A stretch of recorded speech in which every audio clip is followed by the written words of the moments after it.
On a quiet Tuesday night in Buda, Doc's drive-in movie theater is filling up.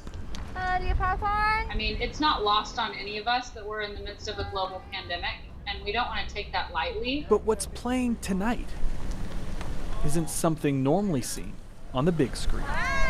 This is Bree and Lindsay's wedding day. Hashtag pop-up pandemic wedding. Champagne? Wedding guests in their cars, I'm so excited. ready to celebrate the brides. Oh my gosh. I can't believe that we've done this. And we pulled it off. Pulled it off after their original wedding was canceled. Rona foiled all the plans, and then the way that everything fell into place to have what ended up being more than we could have ever asked for, thought, or imagined at this drive-in movie theater. So we had so much love and support. But celebrating love can be tough from 6 feet away, especially when seeing your parents. But there was a moment when I saw my parents in their car. I completely got choked up, overwhelmed with emotion. We love y'all. Y'all's PJs look great. Because I loved that they were there. I really want to hug you. But it killed me not to be able to embrace them. Waiting till later to embrace, but with the setting sun, they were able to share in this special moment.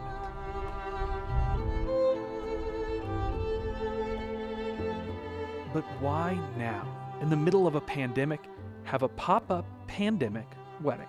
The day before our would-be wedding, which was supposed to be on 4/10/20, we got a call from one of our family members, and we found out that one of our family members tested positive for coronavirus. And it was a call that I think made us realize, we're not promised tomorrow, and we don't want to wait. That you are here together today, in front of the people that love you most, saying yes to each other. People watching on the theater screens and at home. We were able to do 3 different live streams for people to tune in through Facebook or Instagram or YouTube. It allowed us to invite more people than we would have to our other wedding that we had planned. More people sharing in this. Nothing about us is usual, yet nothing has ever felt more like home. And I honor you today and every day.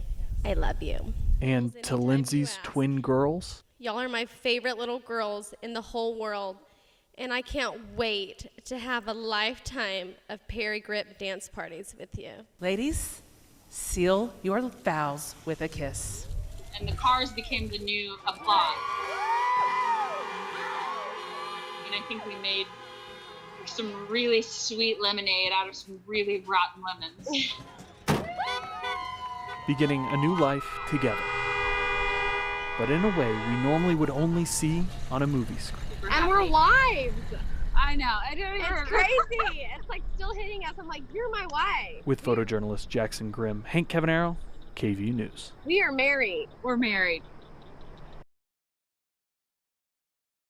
When it comes to showing support, sometimes people find creative and colorful ways to do so.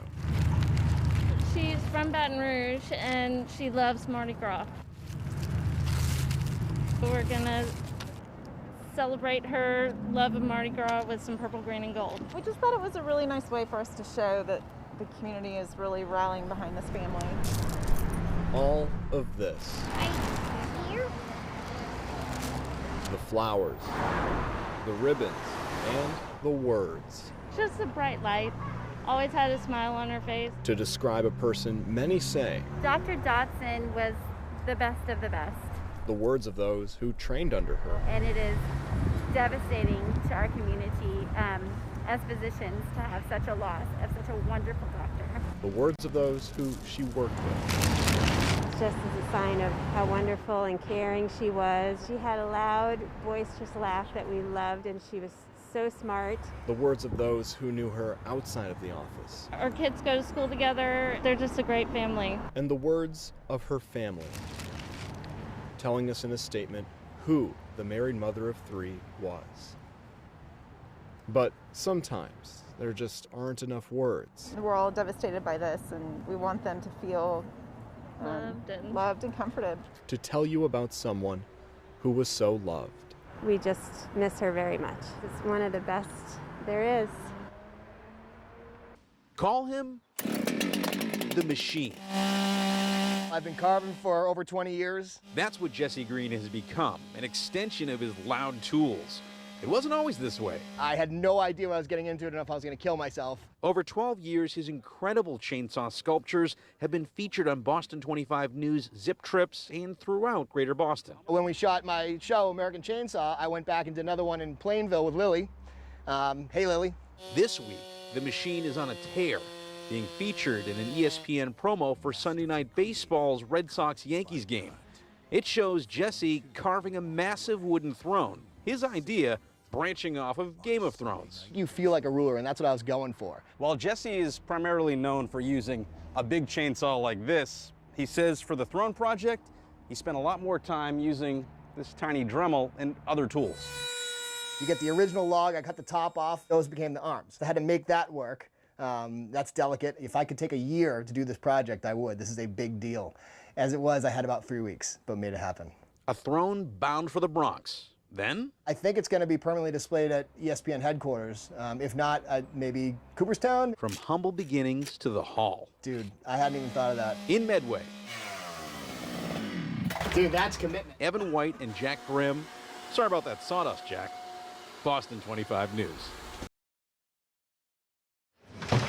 On a fall night at the HEB Center in Cedar Park, there's a story to be told at the Texas Stars hockey game. It feels like a professional environment. Let's go Stars! But it's not about the fans. It's about someone who strikes fear into his opponents across the league.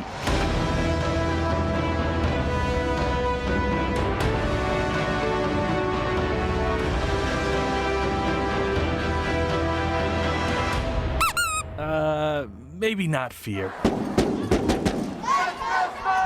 We're talking about the greatest mascot in the NHL, Ringo the Ringtail. That voice you're hearing is the often unheard voice behind Ringo the Ringtail. Why conceal his identity? There's a mystique in what really adds to the character of not knowing that true identity. Not only is it important for the kids, but also really kind of perpetuates that how awesome and exciting and unique this experience is with the adults. Well, that and it's fun for us. This is a story I doubt you've heard before. Someone with an engineering degree, former collegiate and NFL mascot, takes a full-time job as Ringo to help create a new character. He joined the team 2 years ago, and since then, he's won back-to-back Mascots of the Year awards. Now, his goal isn't just to entertain kids, but the adults as well. I mean, every time you go to Easter and you see that creepy Easter bunny, the kids don't think twice how creepy it is. It's so much easier to entertain children, but it's finding that niche market and that personality that can entertain fans of all ages. And more importantly, make those older adults feel young again. My sole responsibility is to have fun and make other people have fun, and that's awesome. You could call him a bit goofy. Did you expect this to happen to you? No, I did not. I'm already having a bad hair day. But if you take a second look, you'll see a sweet, lovable, sensitive side. Oh my God, I did not expect that at all.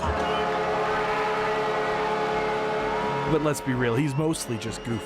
I think what makes him so lovable and what my favorite part of that character is, he's adorable. What's ironic because he probably has the most personality and attitude than any mascot. He's easily offended. He's gonna get in your face. Wow, there's more to this character than just something cute and cuddly. There's an actual personality there. Hockey on the ice is the #1 priority, but when there's downtime, it's my job to grab everyone's attention. It's a chance for creativity. And when all is said and done, a story that's just about someone trying to make others happy. At the end of the day, I'm like, how many people did I make smile today? It's 6,000 fans on a Friday or Saturday night. There's more value to that to me than any kind of financial gain. In Cedar Park, Hank Cavanero, KVU News.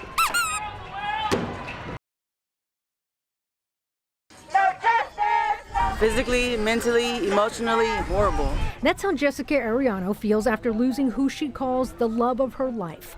4 months ago, her husband, Alex Gonzalez, lost his life after an encounter with Austin police. Now, she's raising 6-month-old Zane Alexander Gonzalez without his father. At a rally on Saturday, Zane wore a shirt that read, "Cops killed my daddy." He doesn't have his dad. Them officers get to go home every day. My son doesn't know his father, and his dad's never going to come home again. Ariano and then 2-month-old Zane were in the car on January 5th when police say Gonzalez cut off an off-duty police officer, Gabriel Gutierrez, and pointed a gun at him. Police said that's when shots were first fired. Gutierrez called 911, and according to police, Gonzalez tried to drive off. He came to a stop, and when other officers got there, the attorney for the Gonzalez family says Gonzalez moved around the vehicle to open a passenger door to check on his son. That's when off-duty officer Luis Serrato fatally shot him. Activists say Gonzalez was just trying to protect his family. No, what I saw was a concerned father, lover, and husband. And he died a hero, making sure that the cops did not murder the mother of his child and his child. The group marched from Houston-Tillotson to Chicano Park, demanding answers and accountability. Alex Gonzalez! They want murder charges filed against the officers, and they want the department to fully embrace de-escalation training. We're going to get justice and they mess with the wrong family. This Mother's Day weekend, Gonzalez's family is mourning. Never going to be the same again without my son. He was everything to us. Calling for justice and hoping this doesn't happen to anyone else. We got to do something, because if we don't, it's going to keep happening. Expecting the unexpected can be difficult in the peace and quiet of the countryside, where there are more cows than cars. I spend as much time as I can at the ranch. And for James Nowlin, Judge James Nowlin, I should say, still practicing at 83 years old, it's safe to say he's always been prepared for the unexpected. I have spent a lot more time out there. But nothing could have prepared the judge for what happened on January 10th. A day where Central Texas saw a rare, decent snowfall. Still, Judge Nowlin had a Sunday errand. I normally on Sunday afternoon, when I'm at the ranch, will take the trash can out. And it's quite a hike, too. The gate to his ranch in Red Rock, you could say, is a country mile away from the house. I drove my car down to the front gate instead of either walking. Trying to evade a snowy and slippery cattle guard in front of his gate. But apparently I put my left foot a little bit on the edge of one of those pipe bars of the cattle guard, and my left foot just slipped right out from under me, and I came down pretty hard. A fall, doctors would later tell him, led to a fractured femur. I knew it was even more serious when I looked and saw that I could not move my left leg. So he dragged himself to his car. I got up to the car thinking I could grab hold of the door handle on the driver's side and pull myself up. I was unable to do that. Judge Nowlin now found himself stuck on the ground, yards and yards away from his ranch where no one else was home. He didn't have his phone on him either because he was simply taking out the trash. No one to hear him, no one to see him, and no way to call for help. That is, until... You know, you got to keep your smiley face.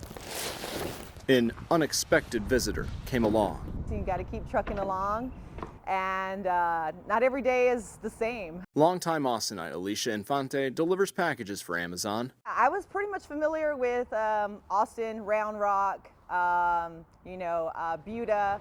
But her snowy route on January 10th brought her to Red Rock. I never go to Red Rock, ever. I was turning a corner and something told me, look to my right. And I don't know what it was. I don't know if it was a spirit, an angel. Something drew her attention to Judge Nowlin, who'd been out in the cold for more than an hour. I saw a man frantically waving his hands, and he had a lot of blood on his hands, and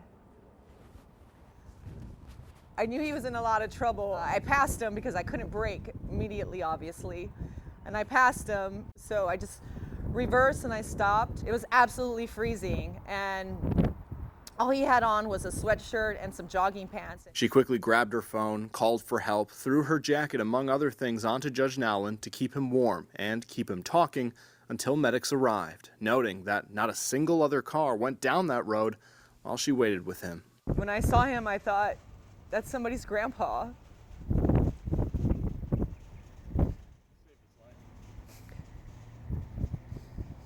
I know something or somebody put me there.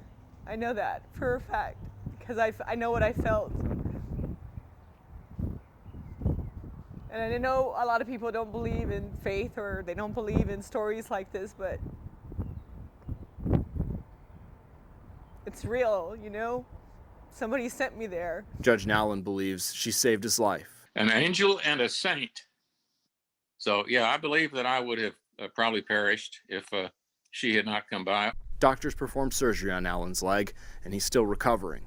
But he wondered. Was there anything that I could do to help her? Leading to yet another unexpected surprise in this story, this time for Alicia. The only thing that I could determine from the conversations that she had with some of my relatives and other people close to me was that she was trying to buy a car. I haven't had a car in 7 years, been riding Capital Metro.